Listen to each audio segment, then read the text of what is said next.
En ce moment, tu te demandes pourquoi tu prends du poids malgré tes efforts pour manger sainement et faire du sport. Eh bien, laisse-moi te révéler une chose, ça pourrait bien être à cause de tes hormones. Aujourd'hui, on va parler des 3 hormones responsables de ta prise de poids et des actions à mettre en place pour ton équilibre hormonal. Ces hormones sont le cortisol, l'insuline et les hormones thyroïdiennes T4 et T3. Chacune en fait joue un rôle essentiel dans la gestion de ton métabolisme et peut saboter tes efforts si elles ne sont pas équilibrées. Tu as sûrement entendu parler du cortisol comme de l'hormone qui aide ton corps à répondre au stress, mais que se passe-t-il quand ce stress devient chronique et que ton corps produit du cortisol en continu et de manière excessive? Eh bien c'est là que les choses se compliquent. Il faut savoir que le cortisol est produit par tes glandes surrénales pour aider ton corps à réagir à des situations de stress à court terme comme un danger ou une situation qui demande une action rapide. Il augmente notamment ton taux de sucre dans le sang, booste ton énergie et améliore ta concentration pour affronter la situation.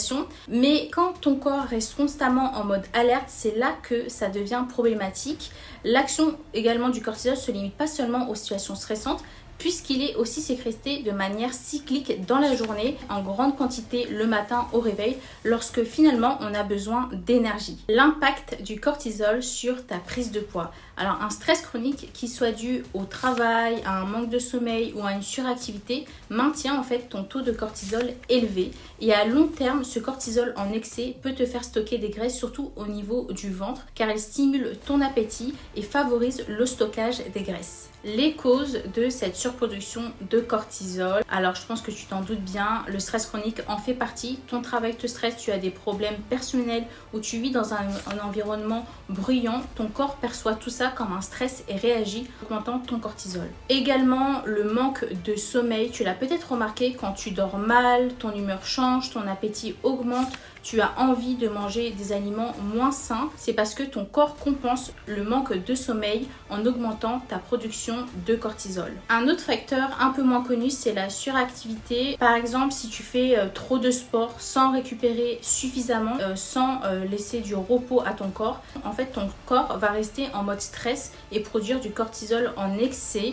Alors évidemment, pour mesurer son taux de cortisol, il est essentiel de faire un bilan. De toute manière, je vous mettrai un petit encadré avec les marqueurs intéressants à réaliser. Quelques petites actions à mettre en place pour t'aider à réguler ton cortisol. Alors, premièrement, pense à intégrer des techniques de relaxation dans ta journée, méditation, respiration profonde ou simplement des moments de calme. Une meilleure gestion du stress et du sommeil t'aidera à stabiliser grandement ton cortisol. Également, les compléments pour gérer le stress comme le magnésium, ça va vraiment être ton allié. Il aide à détendre les muscles et ton système nerveux, réduisant ainsi en fait la production de cortisol. Tu peux aussi prendre de la vitamine B6 qui aide à fabriquer la sérotonine, un neurotransmetteur qui te calme et diminue le cortisol. Les plantes adaptogènes, franchement, c'est aussi fantastique, comme l'ashwagandha et la rhodiola. Elles aident ton corps à mieux gérer le stress et à réguler le cortisol.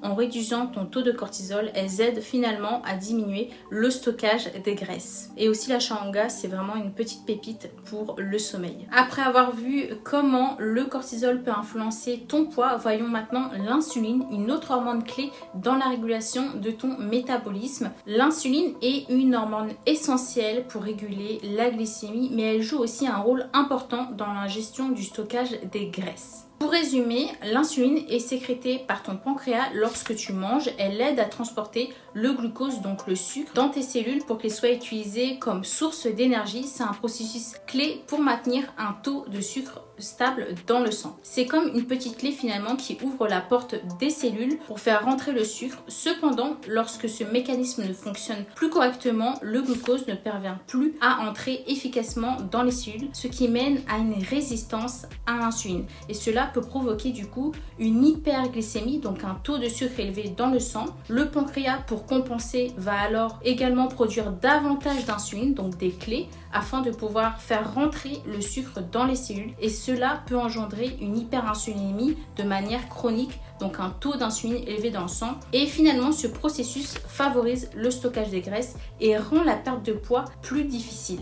Les causes de cette résistance à l'insuline, alors elles sont multiples. Ça peut être dû à une inflammation chronique, à la génétique, à la sédentarité également, à une alimentation très déséquilibrée. Également, on retrouve la résistance à l'insuline dans le cadre des femmes atteintes du syndrome des ovaires polykystiques. Mais je pense qu'on ne réalise pas à quel point une énorme majorité de personnes sont atteintes d'une résistance à l'insuline. Et malheureusement, il y a un test qui est très peu fait. C'est l'indice OMA et l'indice QuickWi qui sont essentiels pour révéler ou non s'il y a une résistance à l'insuline. Vraiment, ce sont deux tests qui sont vraiment essentiels. N'hésitez pas à les réaliser. Et la résistance à l'insuline, il faut savoir que si elle n'est pas prise en charge, il y a un grand risque de développer un diabète de type 2.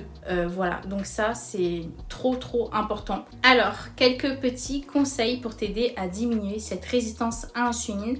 Alors pour ça, les compléments sont formidables comme le chrome, le magnésium, la berberine sont des compléments qui peuvent t'aider à améliorer ta sensibilité à l'insuline. Également, les oméga 3 sont super intéressants puisqu'ils ont des propriétés anti-inflammatoires. Adopter aussi une alimentation riche en fibres, en protéines, en graisses saines permet de stabiliser la glycémie sur le long terme et l'activité physique comme la marche, la musculation est également très bénéfique pour améliorer la sensibilité à l'insuline.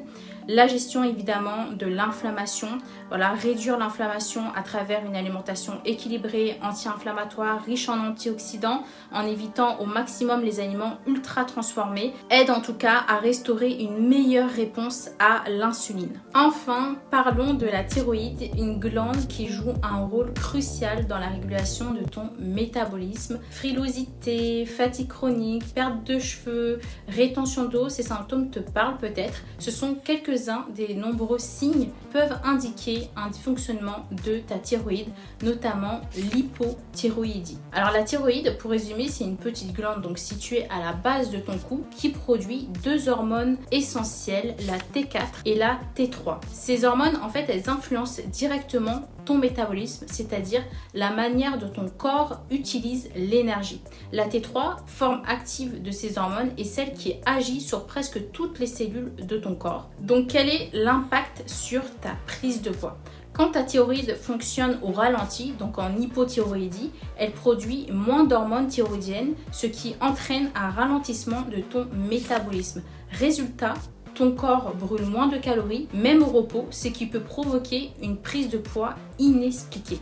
Les causes de l'hypothyroïdie sont multiples, notamment une carence en iode et sélénium, une inflammation et des maladies aussi auto-immunes. Un stress chronique aussi peut provoquer une hypothyroïdie. Donc c'est essentiel de réaliser un bilan pour mesurer la santé de ta thyroïde. De toute manière, je vous mettrai un encadré avec les marqueurs qui sont intéressants à réaliser. Alors, quelques petits conseils pour soutenir la santé de ta thyroïde. Les compléments, donc l'iode et le sélénium sont essentiels pour la production et la conversion des hormones thyroïdiennes. Des aliments comme les poissons gras, les algues ou les noix du Brésil peuvent vraiment t'aider à en obtenir suffisamment. De plus, un apport en zinc, en vitamine D peut également soutenir une thyroïde saine. Également, le mode de vie est aussi important, donc réduire le stress est crucial car le cortisol, donc l'hormone du stress qu'on a vu précédemment, peut diminuer la conversion de la T4 en T3. Donc assure-toi aussi d'avoir une alimentation riche en protéines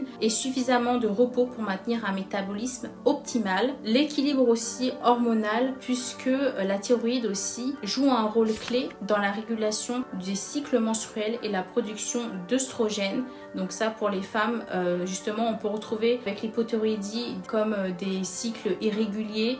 Donc c'est vraiment important de prendre soin de son bien-être hormonal. Tu as maintenant une meilleure compréhension des 3 hormones principales qui peuvent influencer ta prise de poids, le cortisol, l'insuline et les hormones thyroïdiennes.